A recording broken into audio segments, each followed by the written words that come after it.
ఒకప్పుడు no admission బోర్డులనేవి private పాఠశాలల్లో చూసేవాళ్ళం. కొన్ని పెద్ద పెద్ద పాఠశాలల్లో సీట్లు రాకపోతే రికమెండేషన్ల ద్వారా కూడా సీట్లు ఇప్పించుకునే పరిస్థితి ప్రైవేటు పాఠశాలలో చూసేవాళ్ళం. కానీ ఫస్ట్ టైం ఆంధ్రప్రదేశ్లో నో అడ్మిషన్ బోర్డులు ప్రభుత్వ పాఠశాలల్లో పెట్టారు. మళ్ళీ స్ట్రెంత్ కూడా మనం అనుకున్నట్టుగా 50 మందో 100 మందో కాదు, 2700 మంది నుంచి 1500, 1000కు తక్కువ ఉన్నటువంటి స్కూళ్ళు అనేకం అనుకోండి, 1000కి పైగా స్ట్రెంత్ ఉన్నటువంటి అనేక పాఠశాలల్లో ఈరోజు నో అడ్మిషన్ బోర్డులు పెట్టారు. అయినా కానీ ప్రభుత్వ పాఠశాలల్లో సీట్ల కోసం రాజకీయ నాయకుల దగ్గరికి పేరెంట్స్ వెళుతున్నారు అంటే అది ఖచ్చితంగా ఆంధ్రప్రదేశ్ ప్రభుత్వ పాఠశాలల్లో వచ్చిన మార్పు అని గుండెల మీద చేసుకుని చెప్పొచ్చు. మనం ఎంతవరకు నేను ఇందాకే చెప్పినట్టుగా ఒక మంచి పేరున్నటువంటి ప్రైవేట్ పాఠశాలలో అడ్మిషన్ దొరకాలంటే ఖచ్చితంగా ఎవరో ఒకరు రికమెండేషన్ తీసుకెళ్ళాలి, లేకపోతే అంత ఈజీగా ఇవ్వరు కొన్ని పెద్ద పాఠశాలల్లో. కానీ అలాంటి పరిస్థితే సార్ ఇప్పుడు మాకు మంగళగిరి దగ్గర ఏదైతే నిడమర్రు దగ్గర ఒక పాఠశాల నారా లోకేష్ గారు ఇంటర్నేషనల్ స్టాండర్డ్లో ఒక పాఠశాల నిర్మించారు. దాంట్లో సీటు కావాలని చెప్పి, అంటే ఒక ప్రభుత్వ పాఠశాలలో సీట్లు కావాలని చెప్పి రాజకీయ నాయకుల దగ్గరికి రికమెండేషన్లకు వెళ్తున్నారు. సో అది గొప్పతనం. ఒకే ఏడాదిలో సీట్ల సంఖ్య రెట్టింపు అయింది. గతంలో 500 సీట్లుంటే ఈసారి ఒకేసారి 1000 సీట్లకు పెరిగింది. అలాగే మంత్రి పురపాలక శాఖ మంత్రిగా ఉన్నటువంటి నారాయణ నెల్లూరులో ఆయన ఒక స్కూల్ని డెవలప్ చేశారు. సో అందులో కూడా 500 ఉన్నటువంటి స్ట్రెంత్ ఒకేసారి 1000గా మాత్రమే కాకుండా నో అడ్మిషన్ బోర్డు పెట్టినా కానీ మాకు అందులో మా పిల్లవాడికి ఒక సీట్ ఇప్పించండి అని చెప్పి మళ్ళీ రాజకీయ నాయకుల దగ్గరికి వెళ్తున్నారు. అది ప్రభుత్వ పాఠశాల. ట్విస్ట్ ఏంటో తెలుసా? ఈ పురపాలక మంత్రి నారాయణ గారు డెవలప్ చేసినటువంటి ఆ స్కూల్ని జగన్మోహన్ రెడ్డి హయాంలో మూసేశాడు. జగన్మోహన్ రెడ్డి మూసేస్తే కూటమి ప్రభుత్వం వచ్చిన తర్వాత నారాయణ గారు దాన్ని తిరిగి తెరవటమే కాకుండా 15 కోట్ల రూపాయలతో దాన్ని డెవలప్ చేస్తే ఈరోజు దాదాపుగా గతంలో 500 మంది రావటమే గగనమైనటువంటి పరిస్థితి నుంచి ఈరోజు అంతకు మరింత 1000 మందికి పైగా స్ట్రెంత్ రావటంతో ఇక గదులు ఖాళీ లేక నో అడ్మిషన్స్ అని బోర్డు పెట్టినా కానీ నేటికి ఇంకా 5 మందో 10 మందో వెళ్ళి, లేకపోతే వాళ్ళ నుంచి వీళ్ళ నుంచి సిఫారసులు తీసుకెళ్ళి మా పిల్లవాడికి మట్టికి ఏదో ఒక విధంగా ఒక సీట్ ఇవ్వండి, ఎక్కడో ఒక చోట అడ్జస్ట్ చేయండి అని చెప్పి అడిగే పరిస్థితి వచ్చిందంటే ప్రభుత్వ పాఠశాలల్లో మార్పు వచ్చింది అనడానికి ఇదే ఒక ఉదాహరణ. ఎందుకు వచ్చింది మార్పు? ప్రభుత్వ పాఠశాలలు ఏళ్ల తరబడి ఉన్నాయే, మరి ఇంతకుముందు ఎప్పుడు ఈ పరిస్థితి లేదే. ఎందుకు వచ్చింది? గత 10వ తరగతి ఫలితాలు మీరు అందరూ చూసే ఉండుంటారు. ప్రైవేటు పాఠశాలను తలదన్ని రారాజుగా నిలిచినటువంటి పాఠశాలలు ప్రభుత్వ పాఠశాలలు. మొన్న ప్రైవేట్ పాఠశాలలో చదివించిన తల్లిదండ్రులు ఆశ్చర్యపోయారు. ఎందుకంటే వాళ్ళు ఒక 10వ తరగతి పిల్లోడిని ఫర్ ఎగ్జాంపుల్ చదివేయాలంటే ఒక మాదిరి పాఠశాలలో చదివించాలంటే ₹1,00,000 తక్కువలో తక్కువ ఖర్చు. నేను చెప్పేది 10వ తరగతి విద్యార్థికి ₹1,00,000 ఖర్చు పెట్టి చదివిస్తే వాళ్ళకు వచ్చిన మార్కులు 500 నుంచి 550 మార్కులు లోపు. కానీ ₹1 పెట్టుబడి పెట్టకుండా ప్రభుత్వ పాఠశాలకు వెళ్ళి చదివినటువంటి విద్యార్థులకు వచ్చిన మార్కులు 595, 596, 597, 598. ఇది ప్రభుత్వ పాఠశాలలో మార్కులు. ఆశ్చర్యపోయారు. అరే మా పిల్లోడికి ₹1,00,000 ఖర్చు పెట్టాం, మళ్ళీ వ్యాన్లన్నీ సపరేట్గా ఇచ్చాం, ఏసీ బస్సుల్లో పంపాం, ఏసీ క్లాస్ రూముల్లో కూర్చోబెట్టాం, అయినా కానీ రాని మార్కులు ప్రభుత్వ పాఠశాలలో విద్యార్థులకు వచ్చాయని వాళ్ళు ఆశ్చర్యపోయారు. అప్పుడు అనుకున్నారు, ఓకే ప్రభుత్వ పాఠశాలల్లో మార్పు మొదలయ్యింది. ఎలా మొదలైందంటే ఇది ఏ ఒక వ్యక్తి వల్ల సాధ్యమైంది కాదు. నారా లోకేష్ గారు మంత్రిగా ఉండి ఆయన మార్పుకు శ్రీకారం చుట్టిన ప్రభుత్వ ఉపాధ్యాయులందరూ సమిష్టి కృషితోనే ఈరోజు ఇది జరిగింది. మీకు ఇంకోటి కూడా నేను చెప్తాను. మీరు గతంలో ప్రైవేట్ పాఠశాలల నుంచి వచ్చేసి పాంప్లెట్లు తీసుకొచ్చి చెప్పేవాళ్ళు, మా స్కూల్లో ఇంతమంది చదివితే ఇంతమంది పాస్ అయ్యారు, మా స్కూల్లో ఇన్ని మార్కులు వచ్చాయి, మీరు మా స్కూల్లో జాయిన్ చేయండి, 1వ తరగతి నుంచి ఐఐటి మేము కోచింగ్ ఇస్తాం, లేకపోతే 2వ తరగతి నుంచి దీనికి కోచింగ్ ఇస్తామని చెప్పి ప్రైవేటు పాఠశాలల నుంచి మన ఇళ్ళకి రావటం చూసాం. కానీ ఫస్ట్ టైం ప్రభుత్వ పాఠశాలల్లోని ఉపాధ్యాయులు పాత విద్యార్థులు కూడా ప్రభుత్వ పాఠశాలలకు పంపండి, గత 10వ తరగతిలో మా పాఠశాలకి ఇన్ని మార్కులు వచ్చాయి, మండల ఫస్ట్ వచ్చింది, జిల్లా ఫస్ట్ వచ్చింది, 590కి పైగా మార్కులు మా పాఠశాల విద్యార్థులకు వచ్చాయి, మీరు మా పాఠశాలకు విద్యార్థులను పంపండి, వాళ్ళ భవిష్యత్తును తీర్చిదిద్దే బాధ్యత మాది అని చెప్పి ప్రభుత్వ ఉపాధ్యాయులు ఇంటికి వెళ్ళినటువంటి చరిత్ర మొన్న మనం చూసాం. అంటే మార్పు ఎలా మారిందో చూడండి. గతంలో ఏదైతే ప్రైవేటు అనుకున్నామో అది ఈరోజు ప్రభుత్వ అనుకునే పరిస్థితికి వచ్చింది. మీరు ప్రభుత్వ అడ్వర్టైజ్మెంట్ పేపర్లో ఎప్పుడైనా సరే ప్రభుత్వ పాఠశాల విద్యార్థుల ఫోటోలు మీరు చూసారా? ఎప్పుడైనా చూసారా? కానీ ఫస్ట్ టైం, హిస్టరీలో ఫస్ట్ టైం రాజకీయాలతో సంబంధం లేకుండా, ఒక రాజకీయ నాయకుడి ఫోటో లేకుండా, ఈవెన్ నారా లోకేష్ గారి మంత్రిగా ఉండి మార్పును తెచ్చింది ఆయనే అయినా ఆయన ఫోటో కూడా లేకుండా కేవలం విద్యార్థులతో ఒక ఫోటోని పేపర్ అడ్వర్టైజ్మెంట్కి ఇచ్చారు, టీవీ అడ్వర్టైజ్మెంట్లకి ఇచ్చారు. ఆశ్చర్యపోయారు జనం ఒకసారిగా చూసి. ఇదేంటి పెద్ద పెద్ద ప్రైవేటు పాఠశాల అడ్వర్టైజ్మెంట్లు చూసినటువంటి మనం, అంటే ఏ పొద్దు మేము అనుకోలేదని చెప్పి జగన్మోహన్ రెడ్డి డైలాగ్ ఉంటుంది చూసారా? అలాగే ఏ తల్లిదండ్రులు కూడా ఎప్పుడు అనుకోలే ఒక ప్రభుత్వ పాఠశాల విద్యార్థి ఈ పేపర్లో మార్కులు వచ్చి, అత్యధిక మార్కులు వచ్చి పేపర్లో ఫోటో వేసే స్థాయి వస్తుందని ఎవరు ఊహించలా. అలాంటి మార్పులు ఈరోజు పాఠశాలలో వచ్చాయి కాబట్టే ప్రైవేటు పాఠశాలలో పంపించే విద్యార్థులు తల్లిదండ్రులు ఆలోచిస్తున్నారు, ఎందుకు పంపాలి మనం? బేసిక్గా మంచి చదువు చెప్తారనే ప్రైవేట్ పాఠశాలకు పంపుతున్నాం. దానికి దీటుగా ప్రభుత్వ పాఠశాలలో చదువు చెప్తుంటే డబ్బులు తగిలేసి మళ్ళీ నేనెందుకు పంపాలా ప్రైవేటు పాఠశాలకు? బంగారం లాంటి గవర్నమెంట్ పాఠశాలకు ఎందుకు పంపకూడదు? అక్కడ పుస్తకాల దగ్గర మొదలుపెట్టి, బ్యాగ్ దగ్గర మొదలుపెట్టి, యూనిఫామ్ దగ్గర మొదలుపెట్టి, మధ్యాహ్న భోజనం దగ్గర మొదలుపెట్టి, మినరల్ వాటర్ దగ్గర మొదలుపెట్టి, ఆట స్థలాల దగ్గర మొదలుపెట్టి, ఈవినింగ్ స్టడీ అవర్స్ దగ్గర మొదలుపెట్టి ప్రతి దాంట్లో కూడా ప్రభుత్వ పాఠశాలలు ముందంజలోనే ఉన్నాయి. ప్రైవేట్ పాఠశాలతో ఏ రంగంలో పోల్చినా ముందంజలోనే ఉన్నాయి. కాబట్టి ఎందుకు ప్రైవేట్ పాఠశాలకు డబ్బులు తగిలేసి పంపాలి? మేము ప్రభుత్వ పాఠశాలకే పంపుతున్నారు ఇప్పుడు. అందుకనే నో అడ్మిషన్ బోర్డులు పెట్టారు. ప్రభుత్వ పాఠశాలలో నో అడ్మిషన్ బోర్డు అనేది ఆషామాషి వ్యవహారం కాదు. మీకు గత సంవత్సరం కూడా, ఒక సంవత్సరం వెనక్కి వెళ్ళినప్పుడు కూడా అనేక పాఠశాలల్లో సీట్లు మిగిలిపోతే ఈ సంవత్సరం అదే పాఠశాలలో నో అడ్మిషన్ బోర్డులు పెట్టారు. అంటే తల్లిదండ్రుల ఆలోచనలో మార్పు వచ్చింది, ప్రభుత్వం మీద నమ్మకం పెరిగింది.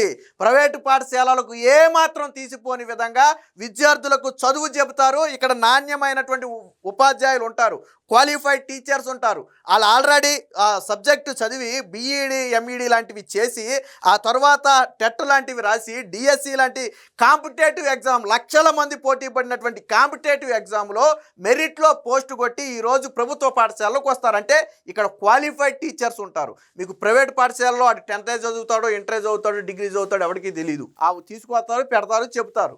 కానీ ప్రభుత్వ పాఠశాల అలా కాదు, క్వాలిఫైడ్ టీచర్స్ ఉంటారు. కాబట్టే ఈరోజు ప్రభుత్వ పాఠశాలలకు విద్యార్థుల సంఖ్య పెరిగింది. దీనికి సంబంధించినటువంటి వార్త కూడా ఒకటి వచ్చింది, ఒకసారి చూద్దాం. సర్కారు బడి తక్కువేం కాదు, ప్రభుత్వ పాఠశాలల్లో ప్రవేశాల కలకల, కొన్ని చోట్ల నో అడ్మిషన్ బోర్డులు, ఉపాధ్యాయుల సమిష్టి కృషి, మౌలిక సదుపాయాలతో ఆదరణ. ఇది విశాఖపట్నంలో చూడండి. మనం ప్రైవేట్ పాఠశాల అంటాం కదా. ఒక విశాఖపట్నంలోని చంద్రంపాలెం అనే ఒక పాఠశాలలో ఇక్కడ మొత్తం విద్యార్థుల సంఖ్య ఎంతో తెలుసా? 2713 మంది. ఫస్ట్ టైం మొత్తం విద్యార్థులందరూ కూడా ఇక్కడ ఫిల్ అయ్యారు. 2713 సీట్లు ఉంటే మొత్తం సీట్లు ఫిల్ అయ్యాయి. 104 మంది టీచర్సు ఇక్కడ విద్యార్థులకు ఉన్నారు. ఇదే 2000 మంది విద్యార్థులు ఉన్నటువంటి ప్రైవేటు పాఠశాలలో ఎంతమంది టీచర్లు ఉంటారండి? మహా ఉంటే 20 మంది ఉంటారు, 30 మంది ఉంటారు, 40 మంది ఉంటారు, 50 మంది ఉంటారు బాగా పెడితే. కానీ ఇక్కడ 104 మంది టీచర్స్ ఉన్నారు. అంటే విద్యార్థుల సంఖ్యకు సరిపడా టీచర్స్ను ఇక్కడ ఇవ్వటమే కాకుండా దానికి తగ్గ బోధన జరుగుతుంది. కాబట్టి ఈరోజు ఒక్క సీటు కూడా మిగలకుండా ఇంతమంది విద్యార్థులు. విశాఖ లాంటి ప్రాంతంలో మీకు ప్రైవేట్ కాలేజీలకు, ప్రైవేట్ స్కూళ్లకు కొదవలేదు. వీధికి ఒక ప్రైవేట్ స్కూల్ ఉంటుంది. కానీ ఈరోజు ఇక్కడ ప్రభుత్వ పాఠశాల కళకళలాడుతుందంటే అది కూటమి ప్రభుత్వ గొప్పతనం. ఒకప్పుడు తల్లిదండ్రులు తొలి ఎంపికగా ఉన్నటువంటి ప్రైవేటు పాఠశాలల స్థానంలో ఇప్పుడు ప్రభుత్వ పాఠశాలలు వచ్చి చేరుతున్నాయి. తరగతి గదుల ఆధునీకరణ నుంచి విద్యా ప్రమాణాల పెంపు వరకు ప్రభుత్వం చేపట్టిన చర్యలు సర్కారు బడులపై వారికి భరోసానిస్తున్నాయి. మెరుగైన మౌలిక సదుపాయాలు, నాణ్యమైన బోధన, సాంకేతిక ఆధారిత విద్యతో ఉత్తమ ఫలితాలు సాధిస్తూ ఇకపై ప్రైవేటుకు తామేం తక్కువ కాదని ప్రభుత్వ పాఠశాలలు చాటి చెబుతున్నాయి. ఫలితంగా వాటిలో ప్రవేశాలకు డిమాండ్ పెరిగి కొన్ని బడుల్లో సీట్లు లేవని చెప్పే పరిస్థితి ఈరోజు ఆంధ్రప్రదేశ్లోని ప్రభుత్వ పాఠశాలలోకి వచ్చింది. సో ఎంత పెద్ద పాఠశాలలు, ఎంతమంది విద్యార్థులు ఉన్నారో కూడా ఒకసారి చూద్దాం. ఇక్కడ చూడండి, నిడమర్రు ఏదైతే నారా లోకేష్ గారు తొలిసారిగా అంతర్జాతీయ ప్రమాణాలతో ఒక పాఠశాలను అభివృద్ధి చేశారో నిడమర్రులో, ఆ పాఠశాలలో గతంలో ఉండే సీట్లు 510. ఇప్పుడు ఆ సీట్ల సంఖ్య ఎంతకు పెరిగిందో తెలుసా? 1100కు పెరిగింది. అంటే 50, అంటే రెట్టింపు కంటే ఇంకా ఎక్కువే సీట్లు పెరిగాయి. పైగా ఇప్పుడు ఈ స్కూల్లో సీటు కోసం ఇంకా దాదాపుగా ఇంకొక 1000-2000 మంది వచ్చి సీట్లు లేవని వెనక్కి వెళ్ళిపోయారు. ఎస్, నిడమర్రులో ఆల్రెడీ సీట్లు ఫిల్ అయిపోయింది. కానీ మా పిల్లవాడికి అవకాశం ఉంటుందా అని చెప్పి ఒక 1000 మందికి పైగా విద్యార్థుల తల్లిదండ్రులు వచ్చి అడ్మిషన్స్ ఈ సంవత్సరం క్లోజ్ అయిపోయాయి, నెక్స్ట్ ఇయర్ చూద్దామంటే వాళ్ళు అసంతృప్తితో తిరిగి వెళ్ళారు. గతంలో ప్రైవేటు పాఠశాలలో సీట్ రాకపోతే అసంతృప్తితో బయటకు వచ్చేవాడు. అరే మా పిల్లోడికి సరే ఇంకా వేరే స్కూల్లో జాయిన్ చేస్తే ఈ టైపు చెప్పరేమో, ఈ పాఠశాల అంతా నాణ్యత రాదేమోనని బాధపడేవాళ్ళు ప్రైవేటు స్కూళ్ళలో సీట్ రాకపోతే.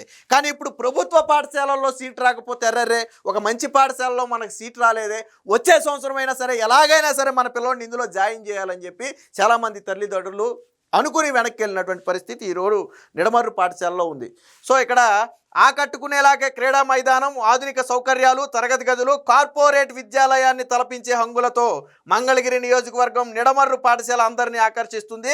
1983లో దీన్ని 5.2 ఎకరాల్లో 12 తరగతి గదులతో అప్పట్లో ఏర్పాటు చేస్తే నారా లోకేష్ గారు వచ్చిన తర్వాత లీప్ పేరుతో, అంటే లెర్నింగ్ ఎక్సలెన్స్ ఇన్ ఏపీ అనే పేరుతో తొలిసారిగా ఈ పాఠశాల అభివృద్ధికి చర్యలు తీసుకున్నారు. మొత్తంగా 16 కోట్లతో 25 గదులు, 12 గదులుగా ఉన్న ఈ పాఠశాలను 25 గదులకు పెంచడమే కాకుండా సకల సౌకర్యాలు ఇక్కడ కల్పించారు. దీంతో గత ఏడాది ఇక్కడ విద్యార్థుల సంఖ్య 510గా ఉండగా ఈ సంవత్సరం అది 1100కు చేరింది.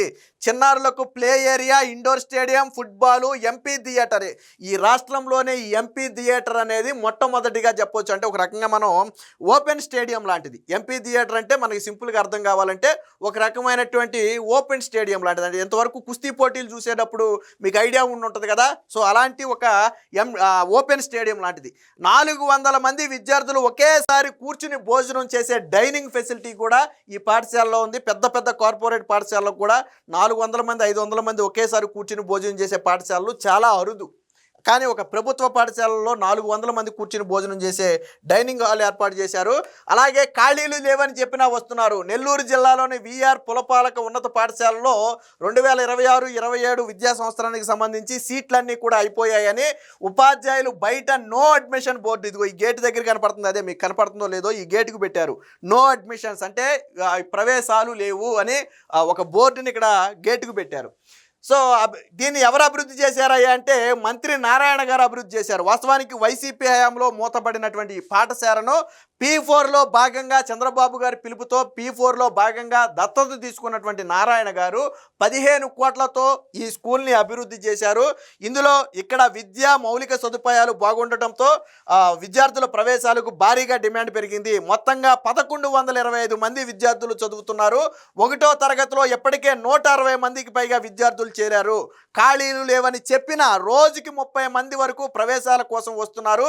వీరి నుంచి ఉపాధ్యాయులు వివరాలు తీసుకుని పంపిస్తున్నారంటే ఏదైనా ఎక్స్టెన్షన్ చేసే అవకాశం ఉంటే మేము అవకాశం ఇస్తాం తప్ప ఇప్పటికైతే లేదని చెప్పి 1125 మంది విద్యార్థులు ఉన్నటువంటి పాఠశాల. సో నో అడ్మిషన్ పెట్టినా రోజుకు 30 మంది ఈ రోజుకి వస్తున్నారు. అలాగే ఇప్పుడు మనం ఇందాక చెప్పుకున్నటువంటి విశాఖ పాఠశాలలో కావచ్చు, లేదా నిడమర్రు పాఠశాల కావచ్చు, ఇప్పుడు నెల్లూరులోని విఆర్పురంలో ఉన్నటువంటి పాఠశాల కావచ్చు, ఇవన్నీ నో అడ్మిషన్ బోర్డులు పెట్టినా కానీ పాఠశాలలకు జనం వస్తున్నారు. ఇక 8వ తరగతిలోనే 529 మంది విద్యార్థులు. గతంలో ఎన్నడూ లేని విధంగా కర్నూలు జిల్లా మారుమూల మండలంలోని హుళగుంద జిల్లా పరిషత్ ఉన్నత పాఠశాలలో కన్నడ, ఉర్దూ, ఆంగ్ల మాధ్యమాలకు చెందిన 1800 మంది విద్యార్థులతో కలకలలాడుతుంది. పిఎం శ్రీ కింద పాఠశాలలో పూర్తి స్థాయి మౌలిక వసతులతో అభివృద్ధి చేశారు. ఈ విద్యా సంవత్సరం పాఠశాల తెరిచిన 4 రోజులకే 6వ తరగతిలో 260 మంది, 8వ తరగతిలో 250 మంది విద్యార్థులు చేరారు. దీంతో 8వ తరగతిలో విద్యార్థుల సంఖ్య 529. అంటే మొత్తం పాఠశాలల్లో ఒక 8వ తరగతిలోనే దాదాపుగా 530 మంది విద్యార్థులు ఉన్నారు. మొత్తం 1800 మంది విద్యార్థులు. సో ఇక్కడ కూడా కొత్తగా చేరే విద్యార్థులకు అవకాశం లేనటువంటి పరిస్థితి. ఇక విజయవాడ ఏకేటీపీ 10వ తరగతి ఫలితాల్లో అత్యుత్తమ ఫలితాలు సాధించిన పాఠశాలలో ఇదొకటిగా నిలిచింది. ఇందులో మొత్తంగా 1464 మంది విద్యార్థులు చదువుతుంటే గత ఏడాది 280 మంది ప్రవేశాలు పొందగా ఈ ఏడాది అదే తరగతిలో 343 మంది, అంటే దాదాపుగా 150 మంది అదనంగా ఈ పాఠశాలలో ఈ ఏడాది ప్రవేశాలు పొందారు. ఈ పాఠశాలకి 450కి పైగా మార్కులు సాధించిన విద్యార్థులు 29 మంది, అలాగే 500 కంటే ఎక్కువ మార్కులు సాధించిన వారు 68 మంది ఉన్నారు. అలాగే ఏదైతే national means come merit scholarship scheme అనేది ఉందో ఆ స్కీమ్కి ఈ పాఠశాల నుంచే 24 మంది విద్యార్థులు ఎంపికయ్యారు. సో కాబట్టి ఈ పాఠశాలకు కూడా డిమాండ్ పెరిగింది. ఇప్పుడు మనం మాట్లాడుకునే ప్రతిదీ కూడా ప్రభుత్వ పాఠశాల గురించి మాట్లాడుకున్నాం, ప్రైవేటు పాఠశాల కాదు. ప్రైవేటు పాఠశాలకు మించి ఈరోజు ప్రభుత్వ పాఠశాలల్లో ఫలితాలు కనపడుతున్నాయి కాబట్టే ఈరోజు నో అడ్మిషన్ బోర్డులు పెట్టే పరిస్థితి. ఏది ఏమైనా ఆంధ్రప్రదేశ్లో విద్యా వ్యవస్థలో సమూల మార్పులు వచ్చాయి. మంత్రి నారా లోకేష్ గారు తీసుకున్నటువంటి చొరవ కావచ్చు, ఆయన చూపుతున్నటువంటి ప్రత్యేక శ్రద్ధ కావచ్చు, ఈరోజు ఫలితాల్లో స్పష్టంగా కనపడుతుంది. ముఖ్యంగా 10వ తరగతి ఫలితాల్లో నారా లోకేష్ గారు వేసినటువంటి ముద్ర మామూలుది కాదు. 100 రోజుల స్టడీ పేరుతో వారికి ప్రత్యేక మెటీరియల్ ఇవ్వటం, అలాగే అత్యధిక మార్కులు సాధించే వారిని ఒక గ్రేడ్ గాను, మిగిలిన వారిని మరొక గ్రేడ్ గాను విభజించి వారిని ప్రత్యేకంగా బోధన అందించడం, అదే సమయంలో వారికి సాయంత్రం పూట పౌష్టికాహారం అందించడం, అలాగే ఇంటి వద్ద ఎవరైనా ఇంటి వద్ద కూడా తల్లిదండ్రులను మోటివేట్ చేయించి ఇంటి వద్ద కూడా వారిని కాసేపు చదివేటట్టుగా తీర్చిదిద్దటం, ఇవన్నీ కూడా మొన్నటి ఫలితాల్లో చాలా స్పష్టంగా కనపడ్డాయి. సో మొత్తంగా ఆంధ్రప్రదేశ్ విద్యా వ్యవస్థలో సమూల మార్పులు వస్తున్నాయి అనేది మాత్రం స్పష్టంగా అర్థమవుతుంది.